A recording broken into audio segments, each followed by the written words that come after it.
Hello guys, আজকে দেখো সন্ধ্যাবেলা আবারও একটা টিফিনের রেসিপি নিয়ে চলে এসেছি।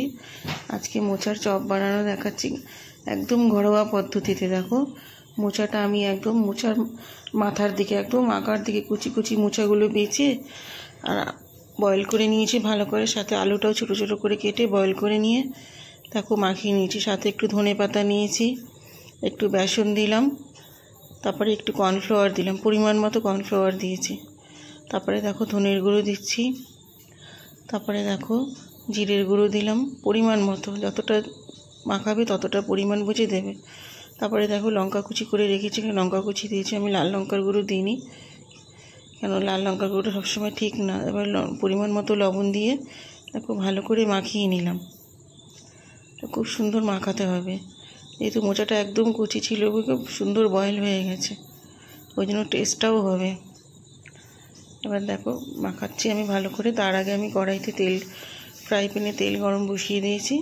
এবার দেখো সুন্দর গোল গোল করে, ঠিক গোলও না ডিম্বাকৃতি করে আমি বড়াগুলো সব মোচার চপগুলো সব ছেড়ে দিলাম ফ্রাই প্যানে।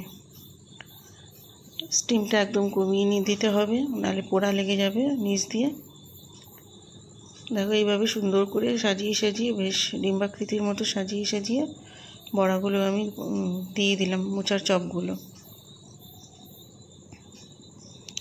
কেউ পেঁয়াজ দিয়ে করলে পেঁয়াজ দিয়েও করতে পারো, কিন্তু আমি পেঁয়াজটা দিইনি, মোচার চপে পেঁয়াজটা ঠিক ভালো লাগে না। ওই জন্য জিরের গুঁড়ো, ধনের গুঁড়ো, ধনে পাতা, কাঁচা লঙ্কা কুচি করে কর্নফ্লাওয়ার দিয়ে বেসন দিয়ে ভালো করে এটা মাখিয়ে নিয়েছি।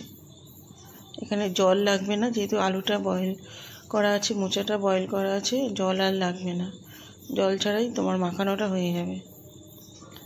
এইভাবে দেখো আস্তে আস্তে এটা স্টিমটা কমিয়ে ভাজতে হবে।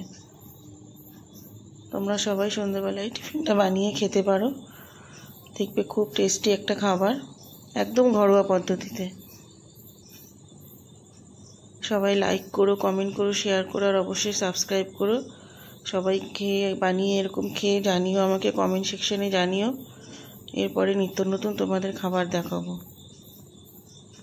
এইভাবে আস্তে আস্তে স্টিমটা কমিয়ে একটু ভালো করে ফ্রাই প্যানটা ঘুরিয়ে ঘুরিয়ে, যাতে তেলটা চারিদিকে চপের মধ্যে ঢুকে যায়, ভালো করে নাড়াচাড়া দিয়ে এটা ভাজতে হবে।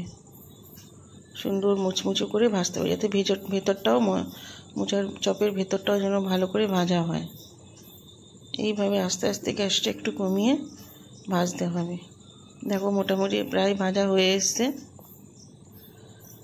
দেখো গ্যাসটা আমি একদম কমিয়ে দিলাম।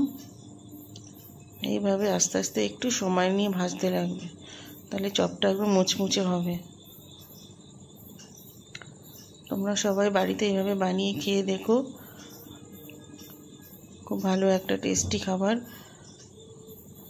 লঙ্কার গুঁড়ো কালার দিতে চাইলে দিতেই পারো, সেক্ষেত্রে ঝালও হবে, কালারটাও হবে। কাঁচা লঙ্কা দিয়ে করাটাই ভালো, তাহলে সবাই খেতে পারবে, ছোট বড় সবাই খেতে পারবে।